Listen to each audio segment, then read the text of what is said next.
te ezala basi onzela ya concret fumu nena ekolo yola azali koyingela borde ayingela esi eyindi bandeko eyindi nano balobi eloko te kasi bilili bie RTNC ezali kolakisa biso te tata mokonzi ekolo azali kokota yango esili koningisa bato baningani bato batelemi tokopesa bongo maloba na Blaise Bokoki ya Sanza. Mamie Léla, merci. Très chers téléspectateurs, le président de la République, Félix-Antoine Tshisekedi Tshilombo, fait son entrée dans cette grande salle de congrès. On attendait que lui, les membres du bureau du congrès sont debout, tous debout, pour accueillir le chef de l'État. Sa tendre épouse, la première dame, était déjà dans la salle. Il fait son entrée, il va devoir rejoindre son fauteuil présidentiel là où il est installé jusqu'à Koussema.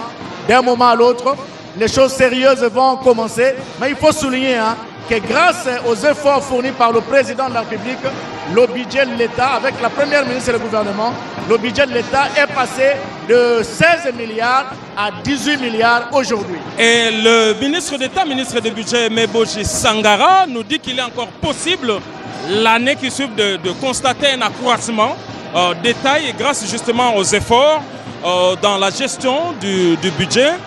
Jules Alingue Tekei nous l'a dit également parce qu'il participe à cette patrouille financière. Ça fait partie des actifs du président de la République et ça mérite d'être souligné. Alors là, le public est debout, comme vous le voyez, et improvise même un chant à l'honneur du président de la République. Ça fait partie de l'ambiance. Ce n'est pas un hymne national, mais c'est un hymne du parti. Le public est debout et bientôt ce sera le tour de l'hymne national avant que la session ne commence. Là, c'est la ferveur, la jeunesse et cette ferveur, cette jeunesse qui a toujours accompagné le président de la République dans tout ce qu'il fait et qui parfois bouscule les protocoles. Okay? Et pour rappeler chaque fois au président de la République les engagements de son parti, les partis présidentiels et même des attentes de la population. Lorsque vous décortiquez le contenu de ces chants de gloire, donc c'est ça qui donne du tonus, un peu de la ferveur à ces militants qui sont toujours là mobilisés et qui encouragent le président partout. Et donc nous ne pouvons que constater ce changement protocolaire qui rentre dans les habitudes désormais. Merci, merci Giscard. Nous saluons les efforts fournis par l'inspecteur général des finances, M. Gilles Alinguetti, au travers de sa patrouille financière, afin de surveiller tous ceux qui se donnent le vilain plaisir de mal gérer la chose publique.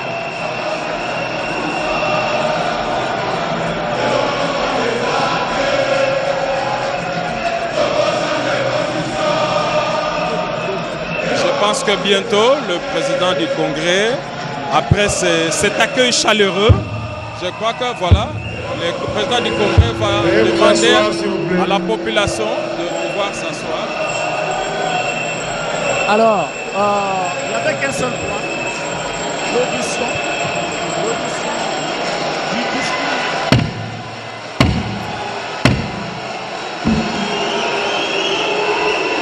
La séance est reprise et nous demandons au public au balcon d'observer les consignes du règlement intérieur. Donc vous devez maintenant vous taire et attendre le message de son Excellence Monsieur le Président de la République. Honorables membres du Congrès et chers collègues, l'ordre du jour de la présente séance appelle les points ci-après. 1. Adoption de l'ordre du jour. 2. Audition du discours de son Excellence Monsieur le Président de la République sur l'état de la nation. Le Congrès peut se prononcer quant à l'adoption de cet ordre du jour. Qui sont pour? Qui sont contre? Qui s'abstiennent? Au vu du résultat de vote, l'ordre du jour est adopté. Honorables membres du Congrès et chers collègues, à présent, nous abordons le second point de notre ordre du jour, point relatif à l'audition du discours de Son Excellence, Monsieur le Président de la République, chef de l'État. Permettez-moi, au nom de tous les honorables membres du Congrès, à celui de mon collègue, mon estimé collègue président du Sénat, et au mien propre, de souhaiter la bienvenue dans cette salle de congrès du Palais du Peuple à l'occasion de l'adresse du président de la République. Je voudrais souhaiter la bienvenue à son Excellence, Monsieur le Président de la République, chef de l'État. On m'a dit que c'est à la fin.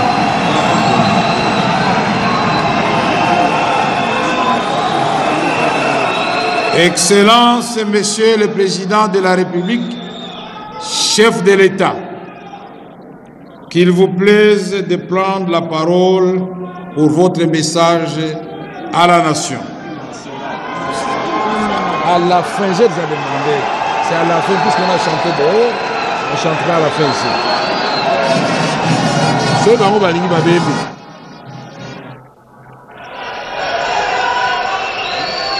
Attendu la partie importante de cette cérémonie. Le président va prendre la parole pour s'adresser à la nation devant les deux chambres du Parlement réunies en congrès. On écoute le garant de la nation.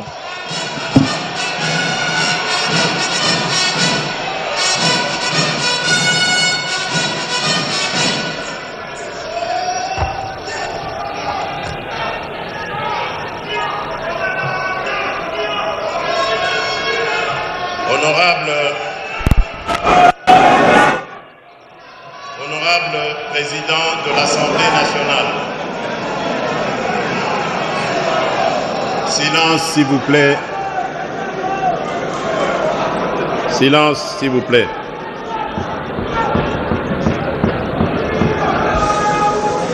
Honorable président de l'Assemblée nationale.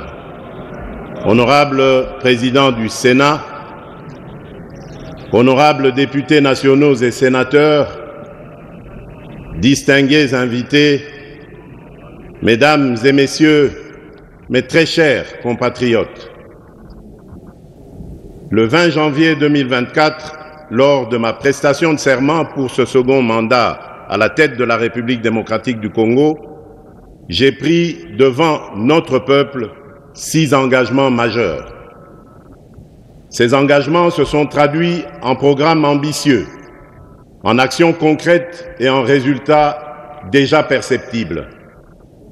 C'est donc en toute solennité et responsabilité que je m'adresse à vous aujourd'hui, afin de dresser le bilan de l'année 2024. Une année où, malgré d'importants défis, nous avons réalisé des progrès notables, accompli des avancées concrètes et démontré une détermination inébranlable à bâtir une République démocratique du Congo plus forte, plus prospère et plus équitable pour tous. Le programme d'action du gouvernement 2024-2028, adopté par cette auguste Assemblée en juin dernier, demeure notre feuille de route. Malgré les secousses de l'économie mondiale et les tensions géopolitiques, notre pays fait preuve d'une résilience exemplaire et s'adapte avec succès aux enjeux contemporains. Notre économie en pleine transformation présente des signes de solidité encourageants. Nous prévoyons cette année une croissance de 6%, un rythme nettement supérieur à la moyenne de 3,8% attendue en Afrique subsaharienne. Ce résultat, en dépit d'un léger ralentissement, témoigne de notre résilience face aux défis globaux et locaux et offre l'opportunité de consolider les bases d'une économie plus diversifiée, durable et tournée vers l'avenir. En parallèle, un accord préliminaire avec le Fonds monétaire international d'un montant d'environ 3 milliards de dollars fortifie notre position face aux enjeux économiques actuels. Je reconnais cependant que l'inflation constitue une préoccupation réelle pour nos concitoyens. Elle a dépassé au premier semestre le seuil annuel prévu de 11,3% en raison notamment de la hausse des tarifs de transport, hausse elle-même liée au rationnement des produits pétroliers ainsi que de l'augmentation du prix des denrées alimentaires et des boissons non alcoolisées. Le franc congolais a également subi une dépréciation de 4,2% par rapport au dollar américain depuis la fin décembre 2023, renchérissant les coûts des biens importés et accentuant ainsi la pression inflationniste. Néanmoins, grâce à une gestion rigoureuse de nos finances publiques et à une étroite coordination entre le gouvernement et la Banque centrale du Congo, nous avons stabilisé le taux de change. Au 27 novembre 2024, nos réserves internationales atteignaient 6,117 milliards dollars américains, couvrant 14 semaines d'importation, renforçant ainsi notre capacité à faire face aux incertitudes économiques. Pour répondre aux besoins urgents de la population et soutenir notre croissance économique, nous avons stabilisé le cadre macroéconomique, amélioré l'environnement des affaires et mobilisé des financements à des conditions plus favorables. Ces avancées ont élargi nos marges de trésorerie et permis au Trésor public de financer des projets structurants. Elles ont également relancé, dans le cadre d'un plan d'action accéléré, le financement de projets d'investissement essentiels, notamment le programme local des 145 territoires, le PDL 145T, des infrastructures et voiries de province, ainsi que le développement urbain de Kinshasa. De plus, l'avenant au contrat minier signé avec le groupement d'entreprises chinoises a débloqué des fonds pour entreprendre d'urgence les travaux de voirie de la ville-province de Kinshasa, dont la construction des rocades, la route Mboudi, aéroport de Ndjili, via Kimwenza et Ndjili Brasserie, ainsi que plusieurs routes d'intérêt national. Parmi ces dernières figurent les axes Mbujimai-Nguba via Mweneditu, Kanyama-Kasese-Kalemi via Manono et Luena, Mbujimai-Kabinda, Kindu, Bukavu, ainsi que la route d'Akula dans le Grand Équateur.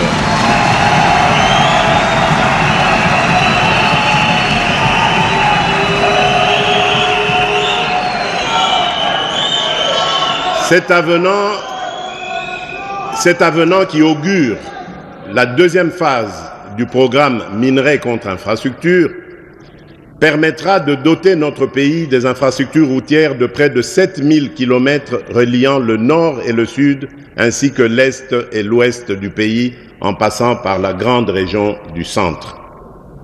L'implémentation de ce programme dans les années à venir va contribuer à la promotion du marché intérieur, à la création d'emplois, à l'accélération du programme de développement à la base des 145 territoires, bref, à la diversification de notre économie nationale et au renforcement de sa résilience.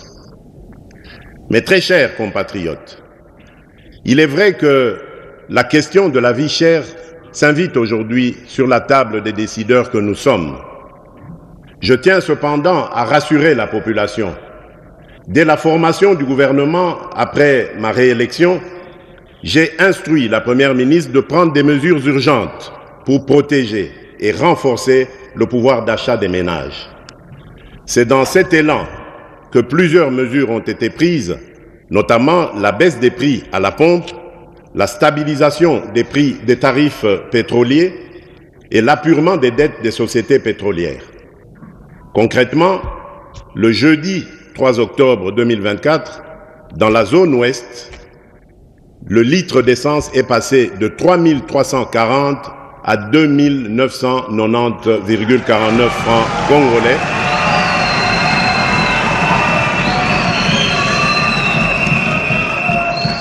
Et celui du gazoil est passé de 3 435 à 2 979,73 francs congolais. Ces ajustements représentent une diminution de 10% sur l'essence et de 13% sur le gazoil, soit une baisse moyenne d'environ 12% sur l'ensemble des produits. Les répercussions sont déjà visibles. D'une part, la consommation de carburant chez CEP Congo a bondi de 45 000 m3 par mois en moyenne à 60 000 m3, soit une hausse de 33%. D'autre part, transporteurs locaux, motocyclistes et chauffeurs de taxi réalisent désormais des économies substantielles sur leurs achats de carburant, tandis que les entreprises bénéficient d'une réduction de leurs dépenses en indemnités kilométriques, libérant ainsi des ressources pour d'autres projets. À la suite de cette baisse des produits pétroliers et dans cet élan visant à protéger et renforcer le pouvoir d'achat de notre population, le gouvernement a engagé des discussions avec les importateurs. Grâce à ces efforts,